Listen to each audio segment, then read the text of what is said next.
शंकर जी को चढ़ाते क्यों है, पहले तो वो समझ।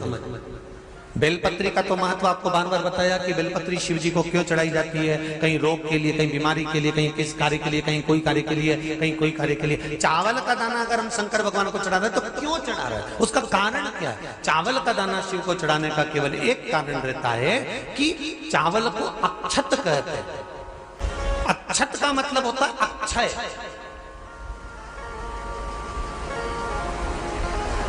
अभी हमारे यहाँ एक तिथि आने वाली है, अक्षय तृतीया।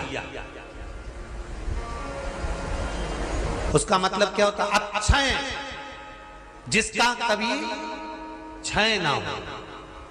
जब हम भगवान शंकर को चावल का दाना चढ़ाते हैं, जैसे बहुत ध्यान दीजिएगा महाराज, बहुत समझने वाली बात है, बहुत ध्यान से। चावल का दाना हमारे मस्तक पर तिलक करने के बाद पंडित जी क्यों लगाते हैं कि भगवान जैसा समय आज चल रहा है, आप पूजन कर रहे हो, पाठ कर रहे हो, दान कर रहे हो, पुण्य कर रहे हो, सत्कर्म कर रहे हो, भजन कर रहे हो, मेरा देव अधिदेव महादेव, मेरा नारायण, मेरा सत्यनारायण भगवान, मेरा राम जी, मेरा विष्णु जी, मेरा भागवत मैया, मेरी रामायण मैया, ब्राह्मण मस्तक पर तिलक लगाने के बाद चावल इसलिए लगाता है कि जैसा समय आज चल रहा है, भगवान तुमको ऐसा ही समय बनाकर रखे और तुम ऐसे ही चार चांद लगाते रहो, दान पुण्य संकीर्तन करते रहो। इसलिए मस्तक पर चावल का दाना लगाया जाए।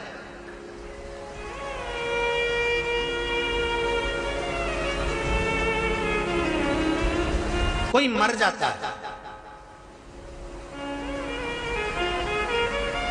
मरने के बाद जब तक पगड़ी नहीं होती तब तक माथे पर तिलक,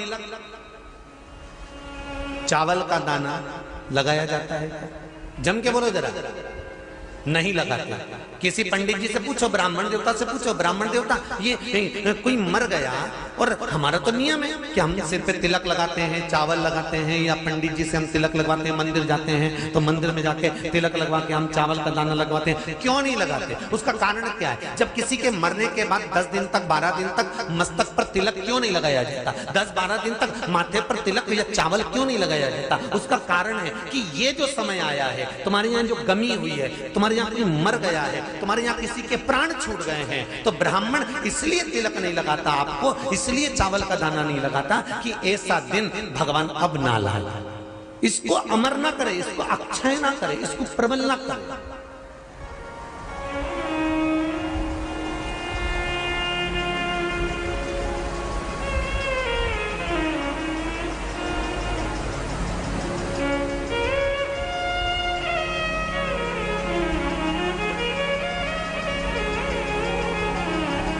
और जब चावल का दाना, तो यहाँ शिव महापुराण की कथा करी, चावल का दाना हम शिव जी को क्यों चढ़ाते हैं, भगवान को क्यों समर्पित करते हैं, भगवान की पूजन में अक्षत क्यों समर्पित करते हैं, चावल क्यों समर्पित करते हैं, उसका कारण क्या है? तो कहा आज मैंने जब चावल का दाना आपको समर्पित करा है, जिस भाव से, जिस विश्वास से, जिस श्रद्धा से, जिस मन से मैं आपको रिझा रही हूँ, हे भोलेनाथ मेरी ये मनोकामना पूर्ण कर, इसको अक्षय कर देना, इसको अमर कर देना, बस इतनी कृपा आप कर। किसी ने पूछा एकादशी के दिन चावल चढ़ाए कि नहीं चढ़ाए, तो यहाँ तो सीधी सीधी बात है, बीमारी देखकर थोड़ी ना आती है कि नवरात्र चल रहे हैं कि सावन का सोमवार चल रहा है। बीमारी तो बीमारी। तुम चावल मत खाओ। तिरुपति कौन कौन गया? हाथ उठाओ। ठीक है। जगन्नाथ जी कौन कौन गया? हाथ उठाओ। हाँ ठीक है। द्वारका जी कौन कौन गया? हाथ उठाओ। ठीक है। बद्रीनाथ कौन कौन गया? हाथ उठाओ। ठीक है। एकादशी के दिन कभी तुम बद्रीनाथ चले जाओ, एकादशी के दिन तुम द्वारका चले जाओ, एकादशी के दिन तुम तिरुपति चले जाओ, एकादशी के दिन तुम जगन्नाथ चले जाओ, एकादशी के दिन तुम्हारी मर्जी पड़े भगवान के किसी धाम में चले जाओ और भगवान को भोग लगाओ और उनकी थाली को झांक कर देखना, उसमें चावल जरूर मिलेगा। उसमें ऐसा नहीं है कि चावल नहीं मिलेगा। बद्री नारायण में भगवान को चावल का भोग लगा हुआ मिलेगा, द्वारका में चावल का भोग लगा हुआ मिलेगा, आपको जगन्नाथ में चावल का भोग लगा हुआ मिलेगा, तिरुपति में मिलेगा, द्वारकाधीश में मिलेगा, नाथू द्वारा में मिलेगा, सांवरिया सेठ में मिलेगा, काकरोली जी में मिलेगा। आप जहां जाओगे वहां पर एकादशी के दिन भगवान को चावल आएगा, क्योंकि भगवान के लिए परहेज नहीं है।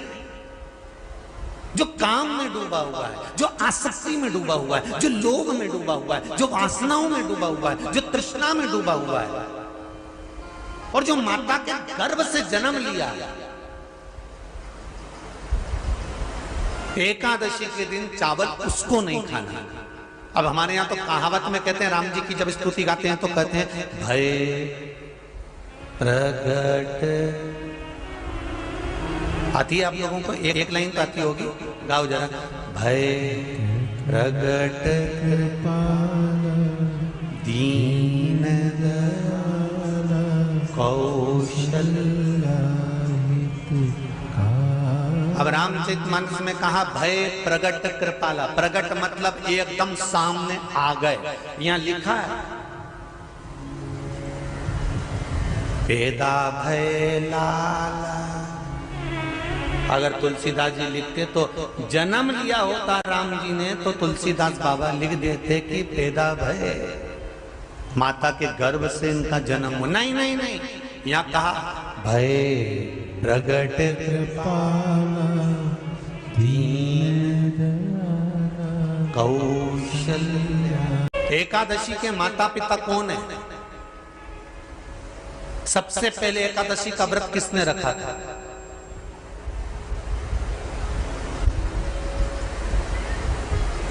एकादशी का जन्म स्थान कहां है?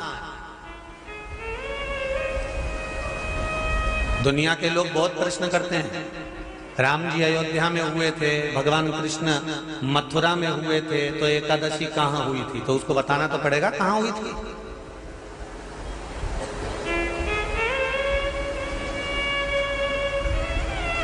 उसमें हमने वर्णन किया कि एकादशी के माता पिता कौन है, एकादशी का व्रत सबसे पहले किसने करा, एकादशी का जन्म कहां हुआ, एकादशी को क्यों चावल नहीं खाते, एकादशी के दूसरे दिन चावल का दाना खाना क्यों जरूरी है।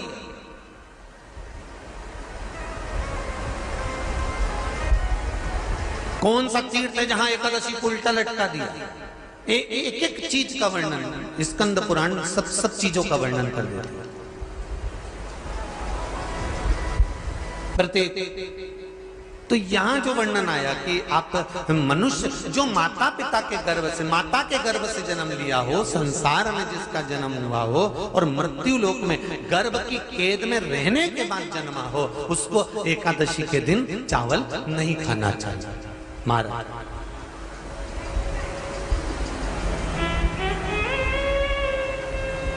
पर यहां शास्त्र ये नहीं कहता कि भगवान को चावल नहीं चढ़ाना चाहिए। यहाँ शास्त्र कहता है आप शिव जी को चाहे एकादशी हो, चाहे द्वादशी हो, चाहे प्रदोष हो, चाहे पूर्णिमा हो, चाहे अमावस्या हो, चावल का दाना आप भगवान शिव को समर्पित कर सकते हो। और ज्यादा नहीं, शंकर कभी ये नहीं कहते कि मुझे बहुत सारा चढ़ा। शंकर जी की कथा कहती है कितना, मात्र एक चावल का दाना। हम तो उनसे भी कहेंगे जो लोग कहते हैं ना कि हम आज हमारा सावन का महीना है तो आज हमें भगवान को 1.25 लाख बेलपत्र चढ़ाएंगे, तो कोई कहता हम 1000 बेलपत्र चढ़ाएंगे, तो कोई के हम 5000 चढ़ाएंगे, कोई के हम 50,000 चढ़ाएंगे। मेरा निवेदन केवल इतना है, तुम तो एक चढ़ा। और ये भी जरूरी नहीं है, एक बेलपत्र भी कब चढ़ाई जाती है शंकर भगवान को, जब तुमने किसी एक बेलपत्र का पेड़ लगाया होगा और वो पेड़ बड़ा हो गया होगा, तब तुम हकदार बनते हो कि किसी के पेड़ की बेलपत्र तोड़कर शिव को चढ़ाई जाए। दशमी, एकादशी और द्वादशी। एकादशी का व्रत, दशमी की रात्रि को जो आप भोजन करें वो सात्विक करें। एकादशी के दिन भोजन ना करें, अन्न का भाग ग्रहण ना करें। अन्न का भाग ग्रहण ना करें।